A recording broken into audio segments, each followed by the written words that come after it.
जिसके मुंह में खून था, शरीर में कोई कपड़ा नहीं था, पैर दोनों राइट एंगल में मिला गया, एक पाँव बेड के इस तरफ, एक पाँव बेड के इस तरफ मिला गया, चश्मे को कूटा गया जिसकी वजह से आंखों से। दोस्तों, भारत के कोलकाता महानगर में तारीख 9 अगस्त 2024 की सुबह एक ऐसी खबर, एक ऐसी घटना सामने आती है जो पूरे देश को झकझोर कर हिला कर रख देती है। यह खबर थी कोलकाता के आरजीकर मेडिकल कॉलेज और अस्पताल में ट्रेनिंग कर रही 29 वर्षीय महिला डॉक्टर के साथ अस्पताल जैसी सुरक्षित और सेफ मानी जाने वाली जगह पर बलात्कार किया गया और फिर उसकी हत्या कर दी गई। यह घटना तब सामने आई जब डॉक्टर के शव का पोस्टमार्टम किया गया और जो रिपोर्ट सामने आई उसने लोगों को अंदर तक हिलाकर रख दिया, क्योंकि यह मामला सिर्फ हत्या का नहीं बल्कि उससे भी कहीं ज्यादा भयावह है।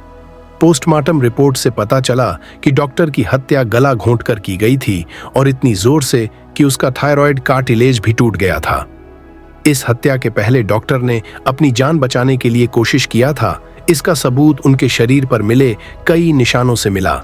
सबसे डरावना सच तब सामने आया जब डॉक्टर के प्राइवेट पार्ट्स पर जख्म के निशान पाए गए, जिससे साफ हुआ कि यह सिर्फ मर्डर का मामला नहीं था बल्कि यह रेप के बाद किया गया निर्मम और खौफनाक हत्याकांड था। हैरान करने वाली बात यह है कि हॉस्पिटल के सेमिनार हॉल में इतनी बड़ी घटना हो जाती है और किसी को कानों कान खबर तक नहीं होती। क्या उस रात कुछ ऐसा हुआ था जिसे जानकर आप गुस्से से बौखला जाओगे, या फिर वहां कोई और था जिसने इस क्रूर घटना को अंजाम दिया, और अगर था तो आखिर कौन था? इन्हीं प्रश्नों के उत्तर खोजते, इन्हीं सवालों के जवाब ढूंढते हुए हम आज के इस वीडियो में आपको बताएंगे कि आखिर क्या हुआ था उस रात इस मेडिकल कॉलेज के शांत माने जाने वाले सेमिनार हॉल में।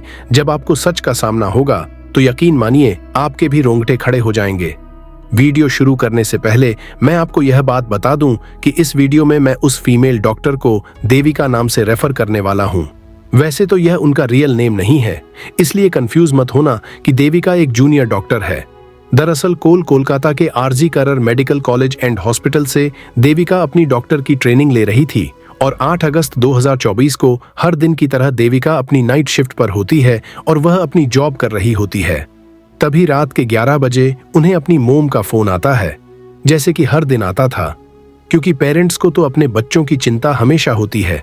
देविका की मोम उनसे पूछती है कि क्या तुमने खाना खा लिया और तबीयत वगैरह तो ठीक है, जिसके रिप्लाई में देविका बोलती है कि उनकी तबीयत एकदम ठीक है और वह बस अभी कुछ मरीजों को देखने जा रही है और उसके बाद वह अपने कलीग्स के साथ बैठकर खाना खाएंगे। अपनी मोम से बात करने के बाद देविका पेशेंट्स को देखने ग्राउंड फ्लोर पर निकल जाती है। सारे पेशेंट्स को देखने में और अपना काम खत्म करने में देविका को रात के 2 बज जाते हैं, जिसके बाद वह अपने कलीग्स के साथ जाकर हॉस्पिटल कैंटीन में ही बैठ जाती है, जहां मिलकर यह लोग अपना खाना भी खाते हैं और साथ साथ थोड़ी बातें भी करते हैं।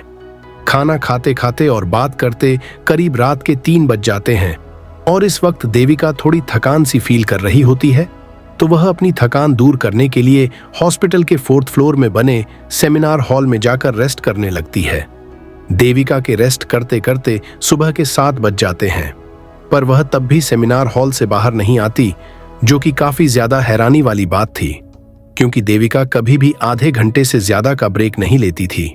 हॉस्पिटल का एक कर्मचारी जो कि सुबह की शिफ्ट स्टार्ट होने से पहले हॉस्पिटल के सारे रूम्स को चेक कर रहा होता है और वह ऐसे ही सारे रूम्स को चेक करते हुए इस सेमिनार हॉल की तरफ आता है। जैसे ही वह सेमिनार हॉल के बाहर आकर उसका गेट खोलता है तो उसकी आंखों के सामने एक ऐसा भयानक नजारा होता है जिसे देखकर वह बहुत जोर से चीख पड़ता है। इस कर्मचारी की चीख सुनकर आसपास के लोग वहां इकट्ठा होने लगते हैं और देखते हैं कि सेमिनार हॉल के अंदर देविका की बॉडी बिना कपड़ों के पड़ी हुई है और उसके बॉडी पर कुछ ब्लड के निशान भी हैं। यहां खड़े सब लोगों के लिए यह ट्रॉमा किसी सदमे से कम नहीं था, स्पेशली दूसरी फीमेल डॉक्टर्स एंड कर्मचारियों के लिए, क्योंकि उन्होंने अपनी आंखों के सामने ऐसा दृश्य पहली बार देखा था। देविका की बॉडी को देखकर आसपास खड़े सारे लोग उसे एक स्ट्रेचर पर लेटते हैं और इमरजेंसी रूम में लेकर जाते हैं ताकि डॉक्टर्स उसकी कुछ हेल्प कर सके। काफी देर तक डॉक्टर्स के स्ट्रगल करने के बाद भी देविका कुछ घंटों के बाद अपना दम तोड़ देती है, लेकिन हॉस्पिटल में कुछ लोग थे जो कि इस मर्डर एंड रेप केस को एक नॉर्मल केस जैसा दिखाने की कोशिश कर रहे थे ताकि वह इस हॉस्पिटल का नाम बचा सके। हम आपको सच का सामना करवाए उससे पहले कमेंट बॉक्स में जस्टिस फॉर लेडी डॉक्टर लिखकर वीडियो को एक लाइक और चैनल को सब्सक्राइब जरूर करें। असल में जब पोस्टमार्टम रिपोर्ट आती है तो सब कुछ साफ हो जाता है। इस रिपोर्ट से साफ पता चलता है कि किसी ने देविका के साथ जबरदस्ती कुछ गलत करने की कोशिश की थी और जब महिला डॉक्टर ने खुद को उस हैवान से बचाने की कोशिश की तो उसने उसका गला घोंट दिया और उसे बहुत बुरी तरह पीटा भी और फिर उसके साथ रेप किया। ये सारे सबूत मिलने के बाद केस पुलिस को सौंप दिया जाता है और यहीं से असली सच्चाई सामने आने वाली है। पुलिस इस अपराधी को पकड़ने में जुट जाती है और सबसे पहले पुलिस उस क्राइम सीन की जांच करती है जहां ये सब हुआ था। सौभाग्य बस पुलिस वालों को वहां पर देविका के कुछ नेल पेंट और ब्लड सैंपल मिलते हैं और साथ ही एक नेक बैंड वाला ब्लूटूथ। यह केस शायद और भी जल्दी सॉल्व हो जाता अगर उस फ्लोर पर सीसीटीवी कैमरे होते तो, लेकिन दुर्भाग्य बस सेमिनार रूम के अंदर या इसके आसपास कोई सीसीटीवी कैमरा नहीं थे। फिलहाल जिस रास्ते से फ्लोर पर जाया जाता था वहां पर कुछ सीसीटीवी कैमरे थे। पुलिस वाले इन सीसीटीवी कैमरे में सुबह के 3 बजे से 8 बजे के बीच की रिकॉर्डिंग चेक करते हैं कि फ्लोर पर कितने लोग आए गए थे, जिसे चेक करने के बाद यह पता चलता है कि टोटल 6 लोग इस फ्लोर पर आए और गए थे। यह पता लगने के बाद पुलिस वाले एक एक करके इन 6 लोगों को पूछताछ के लिए बुलाते हैं कि यह लोग वहां पर उस टाइम क्या कर रहे थे और इन लोगों को इस बीच यहाँ कुछ भी अनहोनी दिखाई दिया कि नहीं। लोगों से पूछताछ के समय पुलिस वाले उनके फोन का ब्लूटूथ भी ऑन करके चेक करते हैं कि जो ब्लूटूथ नेक बैंड उन्हें मिला था वह इनमें से किसका था, क्योंकि आपको मालूम ही होगा कि एक बार अगर आप किसी ब्लूटूथ डिवाइस से अपना फोन पेयर करते हो तो अगली बार वह उससे रिकनेक्ट हो जाता है। और फाइनली पुलिस वालों की यह ट्रिक काम भी आती है क्योंकि यह ब्लूटूथ हैंडसेट 6 लोगों में से एक आदमी के फोन से कनेक्ट हो जाता है जिसका नाम था संजय रॉय, जो कि एक पुलिस के साथ एक सिविल वॉलंटियर जो कि पुलिस के अंदर काम करते हैं और छोटे मोटे कामों को मैनेज करने में हेल्प करते हैं। आपने बहुत से पार्किंग या फिर भीड़ भाड़ वाले इलाके में देखा होगा कि कुछ ब्लू कलर की यूनिफॉर्म पहनकर जो लोग खड़े रहते हैं जिनका काम होता है कि बिना किसी मतलब के भीड़ इकट्ठा ना हो। यानी कि पुलिस वालों को अपना पहला कातिल मिल चुका था, जिसके बाद वह संजय रॉय से और गुस्से से पेश आने लगते हैं।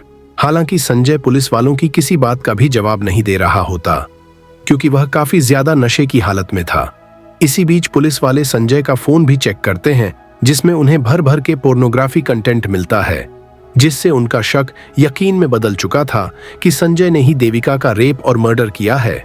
इसके बाद पुलिस वाले संजय रॉय को टॉर्चर करने लगते हैं, जिससे अंत में डर के मारे वह अपना गुनाह कबूल कर लेता है कि उसने देविका का बलात्कार किया और उसे मार डाला। यह पता चलने पर कुछ पुलिस वाले और सबूत जुटाने संजय रॉय के घर जाते हैं, जहां उन्हें एक जूता मिलता है जिस पर खून जैसे कुछ दाग लगे होते हैं। पुलिस वाले उसका सैंपल लेते हैं। आगे तलाशी लेने पर पुलिस वालों को संजय के घर के बाहर सूख रहे कुछ कपड़े मिलते हैं और ये वही कपड़े थे जो संजय ने उस दिन पहने हुए थे, क्योंकि यह सब सीसीटीवी कैमरे में कैद हो गया था, जिससे यह साफ हो गया कि संजय इस सबूत को भी मिटाने की कोशिश कर रहा था। लेकिन जब संजय को पूछताछ के लिए पुलिस स्टेशन में लाया गया था तो उस वक्त वह काफी ज्यादा नशे की हालत में था। तो क्या वह यह सब बस इसलिए कर रहा था ताकि उसे कम सजा मिले?